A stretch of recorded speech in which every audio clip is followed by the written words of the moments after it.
हरे कृष्णा। हम भगवान श्री कृष्ण की कहानियाँ सुन के बड़े होते हैं। उन्हीं कहानियों में से आज एक कहानी है जिसमें भगवान श्री कृष्ण राधा को प्रेम का अर्थ समझा रहे हैं। तो आज फिर से हम साथ में हैं एक नई कहानी के साथ, जो कि शुरू होती है वृंदावन की गलियों से। भगवान श्री कृष्ण और राधा वृंदावन में टहल रहे होते हैं। तभी राधा की नज़र उनकी बहन पे पड़ती है जिसका नाम चंद्रावती होता है। वह उनसे मुलाकात करने उनके नगर में आती हैं। यह देख के राधा बहुत परेशान हो जाती हैं और उन्हें दौड़ते हुए उनके पास जाती हैं। और उनकी बहन भी उन्हें देखकर काफ़ी प्रसन्न हो जाती है और दौड़ते हुए उनके पास आती हैं, लेकिन आते समय वह गिर जाती हैं। तभी राधा रानी श्री कृष्ण को कहती हैं कि तुम चंद्रावती की मदद करो क्योंकि वो गिर गई हैं। तभी भगवान श्री कृष्ण उन्हें सहारा देकर उठाते हैं और महल में लेके आते हैं। और उन्हें कुछ चोट लग जाती है जिसके लिए उन्होंने अपने नगर के, अपने महल के लोगों को सूचना दिया और कहा कि इनको पूरी तरह से चंद्रावती जी का ख्याल रखा जाए और इन्हें आराम की व्यवस्था कराई जाए। ये सारे दृश्य जब राधा रानी देख रही थी तो वो कहीं ना कहीं असहज महसूस कर रही थी। वह इसी असहजता के साथ अपने घर वापस लौटी और श्री कृष्ण चंद्रावती को कहा कि आप यहाँ पे आराम कीजिए, हम लोग कल मिलते हैं। फिर जब दूसरी सुबह भगवान श्री कृष्ण चंद्रावती से मिलते हैं और उनका हाल चाल पूछते हैं कि आप कैसी हैं। चंद्रावती बताती हैं कि वो पहले से काफ़ी बेहतर महसूस कर रही हैं और उन्होंने शुक्रिया किया कि वृंदावन के लोग बहुत ही अच्छे हैं जो हर लोगों का मदद करते हैं। तभी चंद्रावती ने कहा कि श्री कृष्ण, मैंने सुना है आप बांसुरी बहुत अच्छा बजाते हैं, क्या आप मेरे लिए बांसुरी बजा सकते हैं।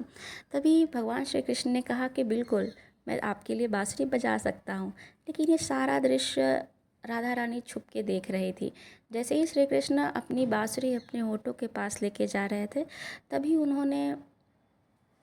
राधा रानी ने उनकी बांसुरी छीन ली उनके हाथों से और उनको पकड़कर एक कमरे में लेकर गए और उन्होंने कहा कि तुम ये बांसुरी चंद्रावती के लिए बजा भी कैसे सकते हो। तभी श्री कृष्ण ने कहा कि ये बांसुरी तो मैं हर के लिए बजाता हूँ, सारी गोपियों के लिए बजाता हूँ, तुम्हारे लिए बजाता हूँ, तो फिर चंद्रावती को के लिए क्यों नहीं।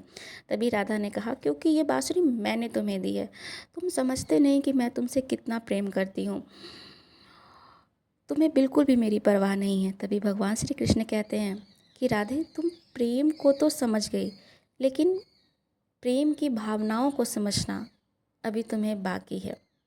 तभी भगवान श्री कृष्ण से राधा कहती हैं कि मुझे अपनी बातों में तुम ना उलझाओ, मैं तुम्हारी एक भी बात मानने वाली नहीं हूँ।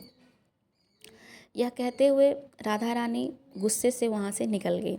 फिर तीसरी सुबह जब भगवान श्री कृष्ण चंद्रावती से मिलते हैं तो उसे वृंदावन की सैर कराने ले जाते हैं और उस सैर के क्रम में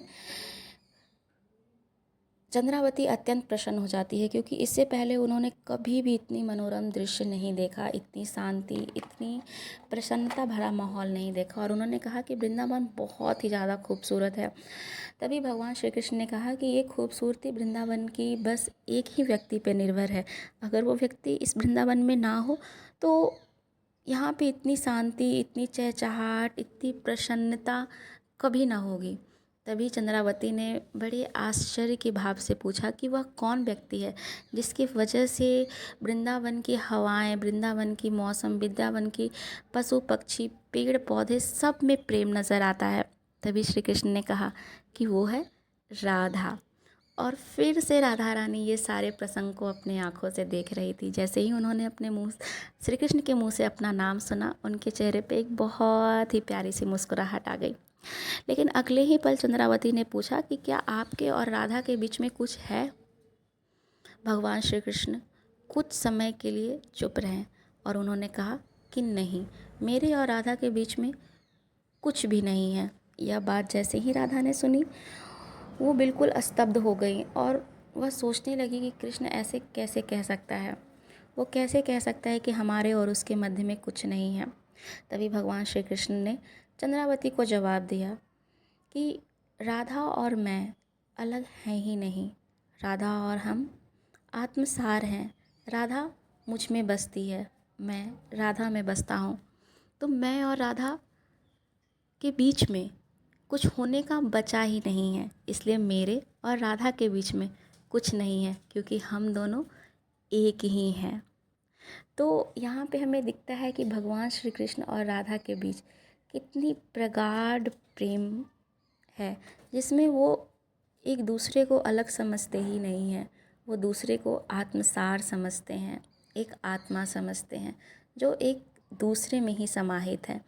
हमें भी अगर प्रेम होता है तो भगवान श्री कृष्ण के जैसा ही प्रेम करना चाहिए। आशा है आपको ये कहानी पसंद आई होगी। चलिए मिलते हैं फिर से नई कहानी के साथ अगले वीडियो में। तब तक के लिए राधे राधे।